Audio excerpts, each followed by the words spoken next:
네, 안녕하세요. 저는 칼커스 감정평가사에서 보상법규를 맡고 있는 감정평가사 박지혜입니다. 오늘은 우리 보상법규 총 커리큘럼의 가장 첫 번째 단계인 감리니 특강을 한번 시작해 보도록 하려는데요. 감리니 특강은 우리 보상법규가 무엇인지 잘 모르시는 초시생들과 행정법, 보상법 이런 것들에 대한 아직 공부를 시작해보지 않은 입문자들이 듣기에 좀 다가가기 편한 강의를 한번 준비해 보았습니다. 자, 우리 보상법규 시험은요, 시험 범위가 토지보상법, 가격공시법, 그리고 감정평가사법 이렇게 세 가지로 이루어져 있는데요.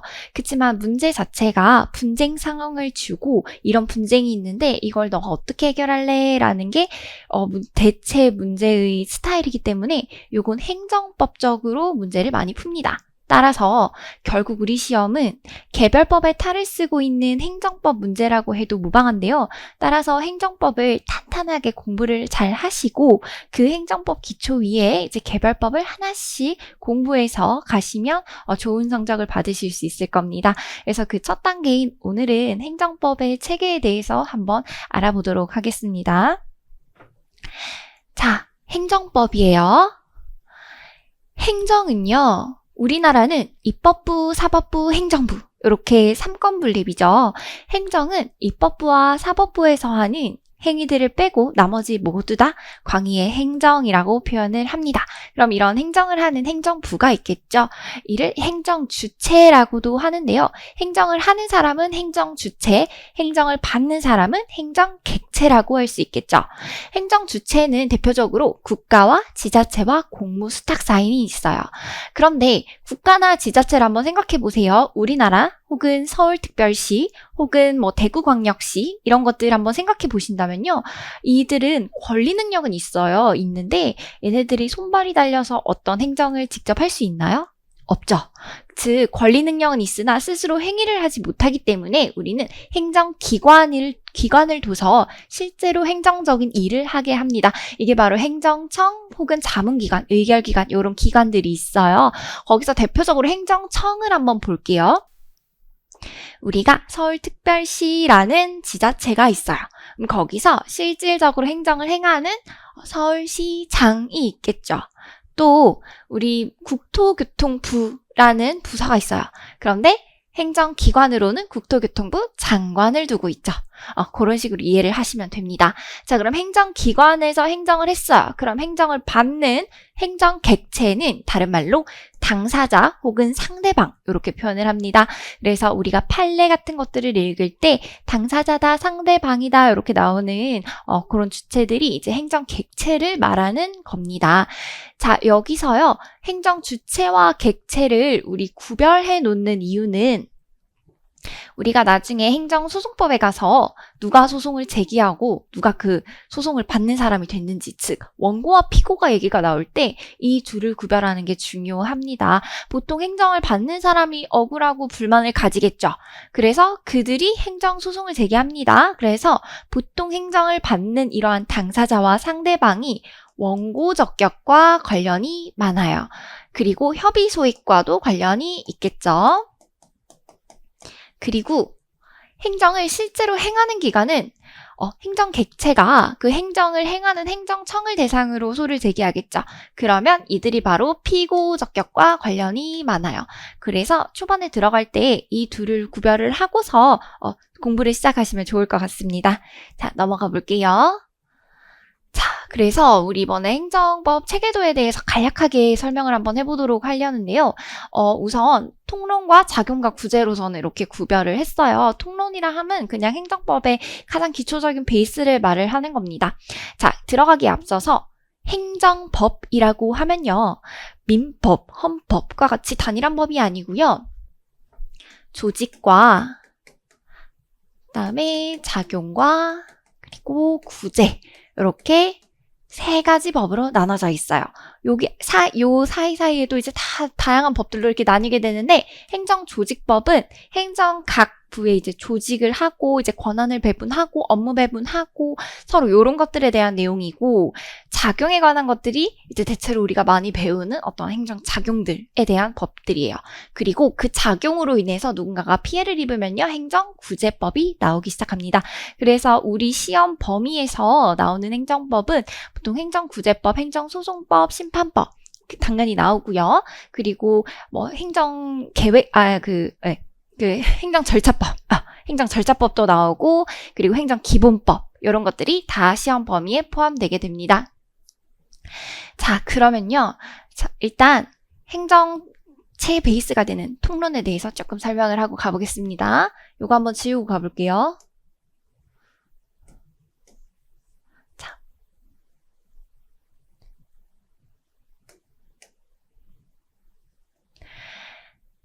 행정은 우리 입법부, 사법부, 행정부 이렇게 나눠져 있는데, 우리나라는 입법부와 사법부와 행정부 이렇게 나눠져 있으면서 입법부에서 법을 만들죠.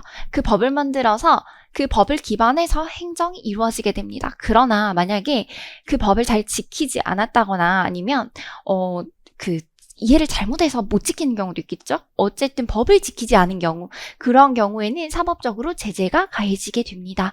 자, 여기서 법을 지키면서 행정을 하는 것을 우리 멋진 말로 법치행정이라고 합니다. 법치행정은요, 조금 더 멋진 말로 나눠서 설명을 해드리자면요. 자, 첫 번째는 법률 우위의 원칙입니다. 항상 법이 우선해야 된다 라는 말이니까 항상 법을 준수해야 된다, 이런 뜻이겠죠. 그리고 법률 유보의 원칙이 있어요. 이것은 항상 법의 근거를 둬야 한다라는 거죠. 이렇게 법에 따라서 항상 행정을 해야 우리 국민이 그 행정에 대해서 믿음을 가지겠죠. 만약에 법에 따라서 하지 않고 자의대로 하게 되면, 예를 들어 과세 처분을 하는데 좀 이쁘고 잘생긴 사람은 돈 적게 내라 그러고 못생긴 사람은 돈 많이 내라 그러고, 이렇게 되면 국민이 행정에 신뢰를 가질 수 있겠습니까? 아니겠죠. 그러니까 행정은 항상 법에 따라서 잘 이루어져야 돼요. 그래야 국민이 행정이 이런 기준을 가지고 법에 근거를 해서 이루어지는구나 하면서 믿음을 가져요. 그 믿음이 바로 법적 안정성이라고 표현을 합니다. 자, 그래서 우리가 공부를 하다 보면 법적 안정성을 위함이다, 이런 말들이 나와요. 그게 여기에 해당되는 내용이라고 생각하시면 돼요. 자, 그러면 행정법이 이렇게 법에 따라서 행정이 법에 따라서 이루어지고, 행정법 또한 그 뿌리를 가지겠죠. 그 법에 대한 뿌리가 법원이라는 거예요. 행정법의 뿌리. 자, 그럼 법원이 될 수 있는 거는 크게 두 가지로 나눠서 성문법과 불문법이 있어요.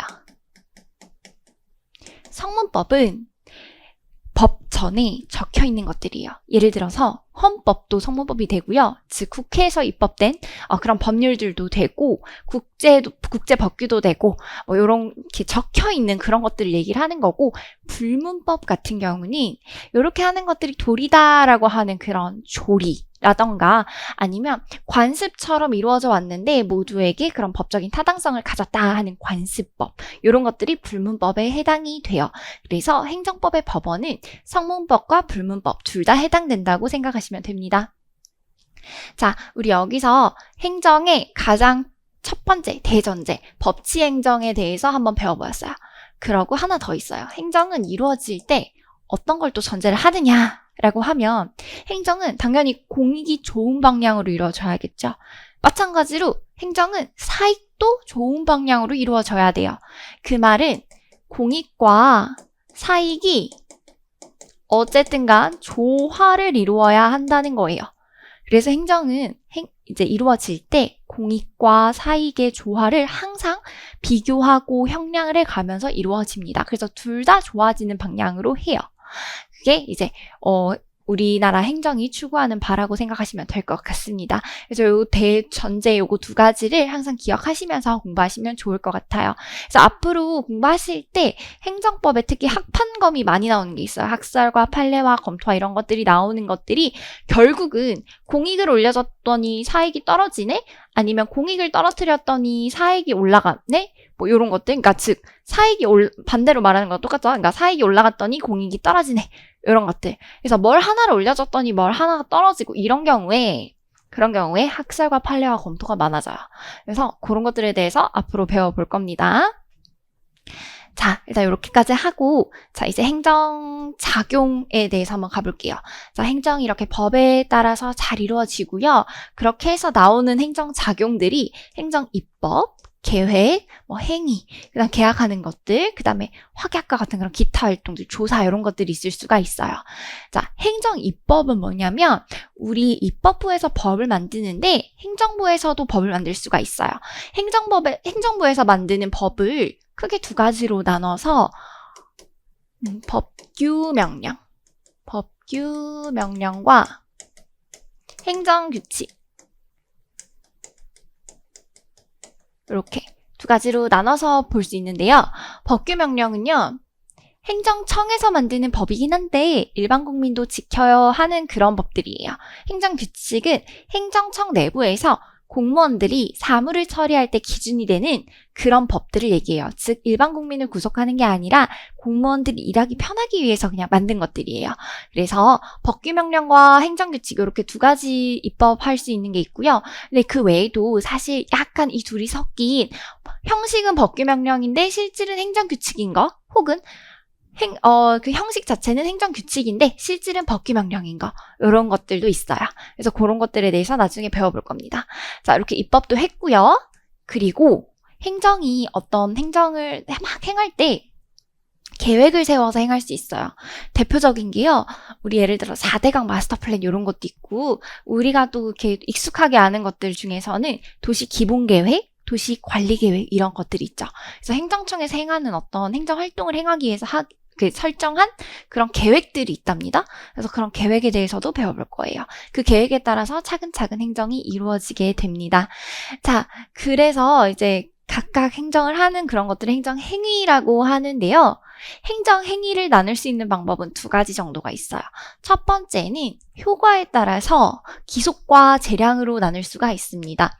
기속과 재량. 기속은 법에서 딱 이렇게 해라 라고 정해놓은 것이 있기 때문에 요건을 충족하면 특정한 행위를 하거나 하지 말아야 돼요. 그런데 재량은요, 좀 이제 요건을 충족하거나 이렇게 하면 이제 행정청에서 본인이 이제 법 효과를 선택을 할 수가 있죠. 얼마 정도 어떻게 할지, 특정 행위를 할지 말지, 아니면 한다면 얼마나 센 강도로 할지 이런 것들을 정할 수 있는 게 바로 재량행위예요. 이곳은 이제 법 효과를 통해서 이제 나눈 거고, 그 외에도 또 나눌 수 있는 게, 요걸 조금 지우고 한번 가보겠습니다. 자, 또 나눌 수 있는 게, 처음에 우리가 행정행위 효과에 대해서 나누는 게, 우리 기속과 재량으로 나눈다고 했어요. 두 번째 나눌 수 있는 거는요, 그 법률적 원인에 따라서 또 나눌 수도 있거든요. 그래서 법률 행위적, 행정행위가 있고요. 준 법률 행위적, 행정행위 이렇게 두 가지로 나눌 수가 있어요. 법률행위적 행정행위는요. 행정청의 의사와 표시로 이루어집니다. 그런데 준법률행위적 행정행위는요. 의사 표시 이외의 정신작용으로 이루어져요. 즉 판단과 인식 이런 것들로 이루어져서 조금 더 법에 기속되는 그런 행위들에 해당합니다. 법률적 행정행위는요. 또 크게 두 가지로 나눌 수 있어요. 형성적 행정행위와 요거 순서들 좀 바꿔 적을게요. 명령적 행정행위와 형성적 행정행위로 나눠볼 수 있는데, 명령적 행정행위는 기존의 인간이 가지고 있던 자유를 제한하거나 풀어주는 이런 것들에 관한 것들이고요. 형성적 행정행위는 어떤 걸 새로 만들어주거나 없애는 거예요. 그래서 있던 걸 없앨 수도 있고요. 없던 걸 만들 수도 있어요. 명령적은 기존에 있던 그런 권리들이죠. 자, 대표적으로 명령적 행정행위는 우리 하허면 특인데 이렇게 표현을 하는데요. 명령적 행정행위는 하명, 허가, 면제가 해당하고요. 형성적 행정행위에는 특허, 인가, 대리 이런 것들이 있어요. 그리고 요 하허면 특인데 얘네들이 법률행위적 행정행위에 들어가고 준법률행위적 행정행위에 들어가는 게 공증, 통지, 수리, 확인 이렇게 4가지가 있어요. 자, 명령적 행정행위부터 설명을 조금씩 드려볼게요. 자, 하명이라고 하면 어떤 급부나 또는 수인이나 작위나 부작위나 이런 각종 의무들을 부과를 하는 게 하명이에요. 그래서 대표적으로 과세 처분 같은 게 있을 수 있어요. 이게 하명에 해당합니다. 자, 허가는요, 좀 제한을 했던 거, 기본적인 자유를 제한했던 걸 좀 풀어주는 거예요. 이건 좀 일반적이고 상대적인 그런 금지에 대한 허가예요. 절대적인 금지에 대한 허가는 없습니다. 예를 들어 살인은 절대적으로 할 수 없어요. 근데 그걸 허가해준다? 그런 건 있을 수 없겠죠. 네, 그래서 대표적으로 허가는 우리 건축 허가 이런 것들을 생각을 해보시면 되고요. 그다음에 면제인데요. 면제는 우리 군면제 생각하시면 돼요. 우리 성인 남성들은 군대를 가야 되는데 그런데 일정한 요건이 충족이 되면 면제가 돼서 안 가도 되죠. 기본적 자유를 제한했던 걸 좀 풀어주는 거죠. 면제입니다. 네, 이번에 형성적 행정행위 가보겠습니다. 형성적 행정행위에는 특허, 인가, 대리 이렇게 있어요. 자, 특허 같은 경우는 특별히 너만 이 권리를 설정해줄게, 특별히 너만 이러한 능력을 줄게 이렇게 하는 거예요. 그래서 광업권, 어업권 이런 것들도 다 특허에 해당하고요. 그리고 또 사업인정 같은 경우에 너만 다른 사람과 달리 이 공익사업을 하면서 타인의 토지를 수용 또는 사용할 수 있게끔 해줄게 라고 하는 거, 그런 사업인정 이런 것들도 특허에 해당됩니다. 그 다음으로 넘어가서 인가는 기본행위가 있고 이를 인가함으로써 그 기본행위를 보충해서 효력을 발생시켜주는 그런 것들인데요. 대표적으로 일반적인 조합 설립 인가도 인가에 해당합니다. 그런데 여기서 주의해야 될 점은 우리 법 같은 경우에는 이제 도시정비법이라는 게 있어요. 이게 토지보상법을 준용을 하기 때문에 사실 명시적으로 우리 범위다라고 하진 않지만 시험에 나올 수가 있거든요. 근데 도시정비법에 나오는 조합설립 인가 같은 경우는 이를 인가함으로써 이제 좀 법률적인 지위를 갖기 때문에 감각상 특허다라고 하는 논의도 있긴 있어요. 그래서 이 부분을 좀 주의하셔야 됩니다. 자, 그리고 이제 대리는 그냥 국가가 대리를 해주는, 제3자를 대리해주는 뭐 그런 것들을 얘기를 합니다. 자, 이렇게 해서 이게 명령적 행정행위와 형성적 행정행위로 나뉘게 되고, 다음에 이제 준법률행위적 행정행위인데요. 준법률행위적 행정행위는 행정청의 의사표시가 아니라 판단과 인식에 의해서 이루어집니다. 그래서 어떤 판단을 하고 있는 사실을 받아들이고 그럼으로써 이루어지는 거기 때문에 좀 기속적인 행정행위에 가깝다고 볼 수 있어요. 자, 앞에서부터 설명을 해보면 공증이라는 거는 공적으로 증명을 하는 거예요. 요건 이제 다툼이 없는 상황에 대해서 공적으로 증명을 하는 거고, 그와 비슷한 확인은 공적으로 확인을 해주는 건데 요건 다툼이 있는 그런 상황에 대해서 확인을 해주는 거예요. 그래서 예를 들어서 공증은 어떤 게 있냐면 우리 감정평가사가 되고 나면 등록증이 나와요. 그런 등록증의 발급, 감정평가사 등록증 이런 것들은 내가 평가사가 됐는데 여기에 대한 다툼이 있나요? 없죠. 이런 것들이 공증에 해당하고, 확인 같은 경우는 우리 토지보상법에서 제29조에 협의 성립 확인이라는 것이 있어요. 이게 둘이 협의가 성립을 했냐 안 했냐에 관련된 내용인데 그런 것들이 다툼이 있을 수가 있어요. 누구는 협의가 됐다 안 됐다 이럴 수가 있으니까 나중에 말을 바꿀 수가 있잖아요. 그렇기 때문에 확인은 다툼이 있는 상황에서 둘이 협의 성립이 잘 되었다라고 확인을 해주는 그런 행위에 해당합니다. 자, 그리고 이제 통지 같은 경우는 이건 단순히 행정행위를 알리는 것이 아니라요. 이게 어떤 걸 알림으로써 어떤 실질적인 행정 행위가 이루어지는 그런 통지를 말합니다. 이 자체로서 행정 행위예요. 그렇습니다. 예를 들어서 통지 같은 경우는 고지서 이런 거 날아가는 것도 통지에 해당하고, 아니면 뭔가를 되게 독촉하는 행동 있죠. 세금을 안 내면 우리 독촉을 하잖아요. 이런 것도 통지행위에 해당합니다. 왜냐하면 독촉을 하고 나면 그 이후로 압류나 매각이나 청산이나 이런 실질적인 처분이 이루어지기 때문에 결국 이 독촉 행위는 여기에 준하는 행위이기도 하죠. 선행행위로서. 그래서 이 독촉이라는 것은 통지로서 어떤 행정행위를 말을 합니다. 자, 이번에는 수리인데요. 마지막으로 수리는 어떤 걸 신청을 하면 거기에 대한 수리를 해주는 거예요. 그래서 건축 허가를 신청을 하면 거기에 대해서 수리해주고 이런 것들이 해당합니다. 자, 이런 많은 행정행위에 대해서는요. 이게 각각 어떤 특징을 가졌고 뭐다라는 거를 달달달달 외우신다기보다는 앞으로 이제 공부를 하실 때 우리가 배우는 다양한 행정행위들이 나와요. 그러면 그 행정행위는 뭐 통지에 해당합니다. 그 행정행위는 뭐 특허에 해당합니다. 이런 말들이 나오면 그럼 이게 무엇이구나 하고 이해하실 수 있는 정도로만 아시면 됩니다. 이들은 보통 법적 성질을 이제 설명을 할 때 쓰이는 그런 용어들이라고 생각을 하시면 돼요. 어쨌든 이렇게 행정행위가 이루어졌어요. 이루어졌고 이뿐만 아니라 행정은 보통 위에서 아래로 보다 권력적이고 수직적인 구조예요. 그런데 여기서도 조금 대등한 구조가 나오는 게 바로 계약입니다. 공법상 계약은 대등한 당사자로서 이제 행정청과 일반 국민이 계약을 맺는 건데요.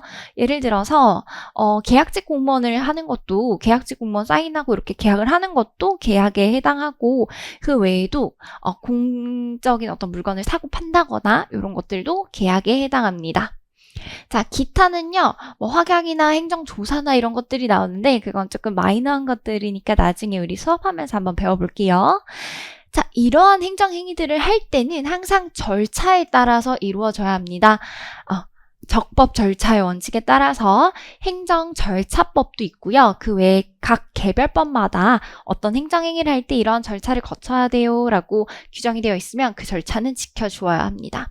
자, 이렇게 잘 행정행위를 했는데 만약에 일반 국민이 지키지 않으면 행정이 소용이 없게 되겠죠. 그래서 일반 국민을 꼭 지키게끔 하는 그 행정을 말을 듣게끔 하는 실효성 확보 수단이라는 게 나와요. 실효성 확보 수단의 대표적인 예시가 대집행 이런 게 있습니다.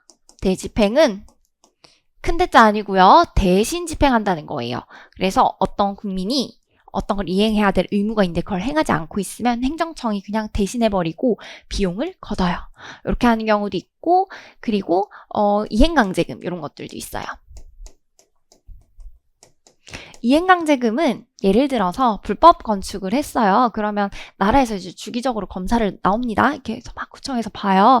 보고 여기 불법 증축 있네, 불법 건축물이네. 예를 들어 5층짜리 건물만 지을 수 있는 그런 토지에다가 그 위에 불법으로 7층까지 지어버리고 이런 경우가 있을 수 있잖아요. 그런 경우에 걔를 부시라고 해요. 이거 없애라, 원상회복 시켜라 라고 하는데 그래도 말을 계속 안 들으면 이행강제금을 매년 부과합니다.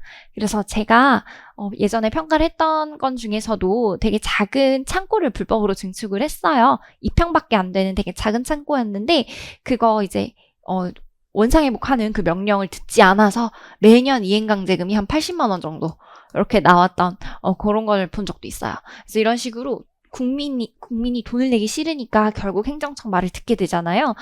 그렇게 해서 이런 수단들을 통해서 실효성을 확보할 수 있는 거예요. 이것뿐만 아니라 다양한 그 실효성 확보 수단들이 존재하는데 그거 나중에 기본 강의에서 설명드리도록 하겠습니다. 자, 행정은 그래서 법에 따라서 이루어지고 절차에 따라서도 잘 이루어집니다. 그렇게 해서 한번 유효한 행정행위가 성립을 하고 나면 그 행정행위는 힘을 가져요. 그게 바로 공정력이에요. 유효한 행정행위가 한번 성립하고 나면 권한 있는 기관에 의해서 그게 취소될 때까지는 유효하게 통용이 됩니다. 그래서 우리가 예를 들어 과징금 처분을 받았는데 이게 부당하다고 생각을 해서 과징금을 내지 않으면 우리가 잘못한 거예요. 결국 과징금, 이게 부당한 처분이라 하더라도 과징금 내고 그 이후에 다퉈야 돼요. 그게 바로 공정력이에요. 어쨌든 취소 정도의 위법을 가져도 유효하게 성립해 있다는 거죠. 그래서 이런 위법한 행정행위로 인해서 피해를 받은 국민이 그럼 어떻게 권리구제를 할 수 있냐 하는 게 바로 이제 행정구제 파트입니다. 자, 행정구제 파트 한번 설명 조금 해드릴게요. 자, 행정구제는요, 크게 쟁송과 전보로 나뉩니다. 제가 돈이라고 적었는데요, 이게 결국 전보예요. 다른 말로 행정쟁송은 행정소송과 행정심판을 합해서 하는 말, 이렇게 지칭하는 말인데, 보통 어떤 행정행위로 인해서 내가 피해를 입었으니 그 행정행위를 제거해달라라고 하는 게 행정쟁송이에요. 그런데 제거를 할 수 없는 경우도 가끔씩 생기겠죠. 이게 백이 안 되는 경우. 그런 경우에는 그래, 그럼 내가 참을 테니 돈으로 줘. 나의 피해를 돈으로 구제해줘. 라고 하는 게 전보예요. 손해배상과 손실보상 이렇게 두 가지로 이루어져 있는데 손해배상의 경우에는요. 위법한 행정행위인 경우에는 손해배상을 해줍니다. 공무원이 뭔가를 잘못을 했어요. 그러면 이 위법한 행위를 한 걸 대상으로 해서 국가나 지자체를 이제 상대로 국가배상 이런 것들을 제기할 수 있습니다. 손해배상을 청구할 수도 있고 그 다음에 손실보상의 경우는 이건 적법한 행위를 말합니다. 우리 공익사업 같은 거 할 때 적법하게 잘 이루어지는데 그래도 어쨌든 내 토지가 뺏기고 내 건물이 뺏기고 이런 재산권의 침해가 있잖아요. 그건 적법한 침해죠. 그런 경우에는 손실보상으로 가게 됩니다. 어쨌든 쟁송이든 돈이든 제거를 해달라, 돈을 달라. 어쨌든 행정구제에 해당하는 거. 요거 기억해 주시면 좋을 것 같습니다. 자, 행정쟁송에 대해서 조금 더 자세하게 설명해 볼게요. 일단 우리 시험은 분쟁 상황이 많이 나와요. 그 말은 결국 대부분의 이슈들이 행정쟁송 파트에 있다는 거예요. 행정쟁송은 심판과 소송으로 나뉘게 되는데 행정심판은 행정부 내부에 있는 행정심판위원회에서 이제 잘했다 못했다를 얘기를 해주는 거예요. 예를 들어서 이거는 저 놓고 시작할게요. 행정심판위원회에서 하는 거고 행정소송은 행정법원이나 가끔 법원에서 하는 거예요. 예를 들어서 어떤 사원이 잘못했다고 쳐요. 그러면 그 사원이 잘못한 거를 우리 부장님들 차원에서 논하고 어떻게 징계를 주고 하는 게 이제 행정심판이라고 생각하시면 되고 안 되겠다 너는 법원으로 가자라고 하는 게 행정소송이라고 생각하시면 될 것 같아요. 자, 행정심판이든 소송이든 좀 비슷하게 분류가 되어 있는 게 있어요. 이게 취소심판, 무효등 확인심판, 의무이행심판, 취소소송, 무효등 확인소송, 부작위 위법 확인소송 이렇게 나눠져 있는데 일단 취소와 무효 이렇게 나뉘는 거는 우리가 어떤 행정행위가 위법하다라고 하면 그 위법은 중대명백설에 따라요. 중대명백설이란 어떤 행정행위가 위법할 때 취소 정도의 위법은 우리가 중대하거나 명백하거나 둘 중에 하나예요. 그런데 무효 정도의 위법은요. 중대하고 명백하기까지 합니다. 그래서 위법함의 정도가 차이가 많이 나요. 당연히 중대하고 명백하기까지 이 무효 정도의 위법이 더 큰 위법이죠. 그래서 취소소송과 무효등 확인소송 이렇게 나눠져 있다고 생각하시면 될 것 같아요. 자, 그러면 여기서 의무이행심판. 자, 여기는 의무이행 소송이 있나요? 없죠. 왜냐? 상권분립이잖아요. 의무이행은 특정한 의무를 행정청에게 행하라 라고 얘기를 하는 건데 같은 행정부 내부에서는 상급기관이 하급기관에게 뭘 해라 라고 할 수 있어요. 그런데 법원에서 행정부에게 뭐라고 특정한 행위를 해라 라고 하는 것은 좀 권력분립에 어긋나죠. 그렇기 때문에 여기는 의무이행 심판은 없습니다. 대신에 부작위 위법 확인소송이 있어요. 부작위라 함은 아무것도 하지 않는 걸 말을 해요. 거절하는 것도 수용하는 것도 아니고 아무것도 안 하는 게 부작위예요. 그래서 어떤 사람이 이제 뭔가를 신청을 했는데 신청권을 가지고 신청을 했는데 여기에 대해서 행정청이 아무 가타부타 아무 대답도 하지 않으면 그게 위법하다는 거, 행정청이 아무 말도 하지 않는 게 위법하다는 걸 확인해 줘라고 하는 소송입니다. 그래서 이 소송을 제기하면 결국 대답을 해줘야 돼요. 이게 거절이든 뭐 수용이든 어쨌든 대답을 해줘야 되는 그런 소송입니다. 자, 여기서 이제 행정심판과 행정소송으로 크게 쟁송이 나뉜다고 했는데 사실은 시험에 더 많이 나오는 게 이제 행정소송이에요. 거의 대체로 행정소송이 나오게 됩니다. 행정소송은 크게 두 가지, 주관적 소송과 객관적 소송으로 나뉘게 돼요.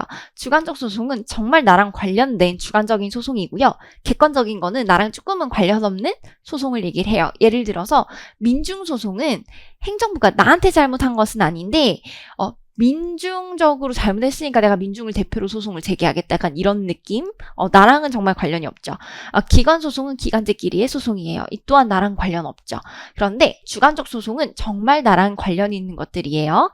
항고 소송과 당사자 소송으로 나뉘게 됩니다. 항고 소송은 처분이 소의 대상이에요. 당사자 소송은 처분으로 인한 법률 관계가 소의 대상입니다.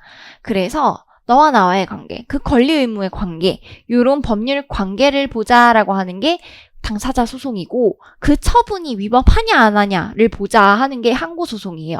그래서 항고소송 안에 취소, 무효 등 확인 소송, 부작위 위법 확인 소송 이렇게 세 가지로 나눠져 있어요. 그래서 취소 소송은 처분을 취소해달라. 무효 등 확인 소송은 처분을 무효화시켜달라. 부작위 위법 확인 소송은 그 행정청이 말을 안 하는 그 부작위가 위법하다는 걸 확인해 주세요. 이렇게 하는 소송이에요. 어쨌든 우리 시험은 분쟁 상황이 많이 나오기 때문에 주로 취소 소송이 거의 출제가 가장 많이 되고요. 그 다음에 많이 되는 게 무효등 확인 소송이나 부작위 위법 확인 소송 이 정도 있을 것 같아요. 그리고 당사자 소송은 가끔 나옵니다. 우리 토지보상법에서 가끔씩 나와요. 이 정도 보시면 될 것 같습니다.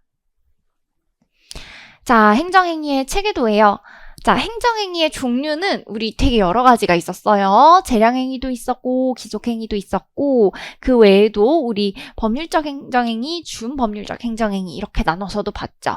그 내용이 구성이 되어 있을 거고, 그러면 그들이 적법하게 성립하기 위해서는 주체도 맞아야 되고요. 행정을 하는 주체도 맞아야 되고, 그 다음에 형식도 맞아야 되고, 절차도 맞아야 되고 내용도 적법해야 됩니다. 이것들이 다 인정이 되면 적법하다라고 얘기를 할 수가 있어요.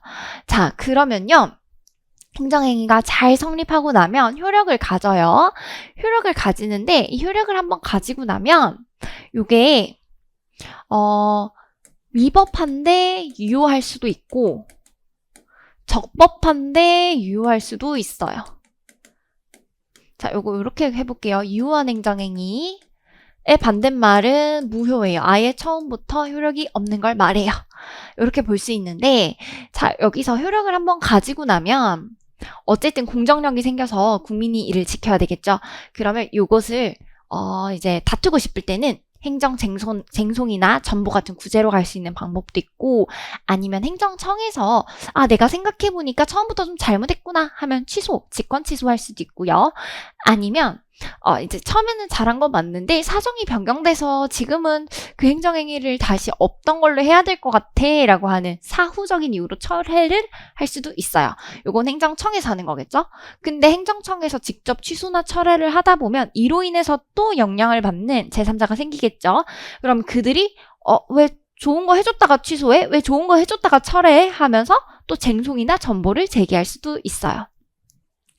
자, 행정행위가 성립을 할 때 주형 전례 중에 하나라도 문제가 있으면 그건 하자가 있는 행정행위로 들어가게 됩니다. 당연히 하자가 있는 행정행위는 행정청에서 취소나 철회를 할 수도 있고 쟁송이나 전보를 제기해서 우리가 스스로 구제할 수도 있겠죠. 자, 요것이 전반적인 체계도인데 우리 시험은 종류에서도 나올 수 있고요. 요 내용 성립 요건에서 이제 다 적법하게 잘 들어가 있나 이런 것들이 나올 수도 있고 그 다음에 이 효력과 하자는 어떤 하자가 있는지 그래서 취소 철회는 잘 했는지 이로 인해서 어떤 영향은 없는지 어떤 식으로 권리구제를 할 수 있는지 이런 각각의 파트에서 문제가 다 나올 수 있어요. 그래서 항상 공부를 하실 때 내가 어디에서 어떤 공부를 하고 있는지 내비게이팅을 잘 해야 돼요. 예를 들어서 우리가 공정력과 구성요건적 효력 이런 것들이 나오는 파트가 있어요. 성결 문제 나오고 그런 파트에서는 내가 지금 효력과 관련된 부분을 보고 있구나. 하자랑 관련된 부분을 보고 있구나. 이런 식으로 내가 지금 어느 파트에 서서 공부를 하고 있는지를 항상 리마인드를 해 가시면서 공부를 하시면 좋을 것 같습니다. 네, 일단 행정행위의 체계도 여기까지 설명해보고 2교시는 이제 보상법규에 대해서 설명해보도록 하겠습니다. 1교시 마치겠습니다.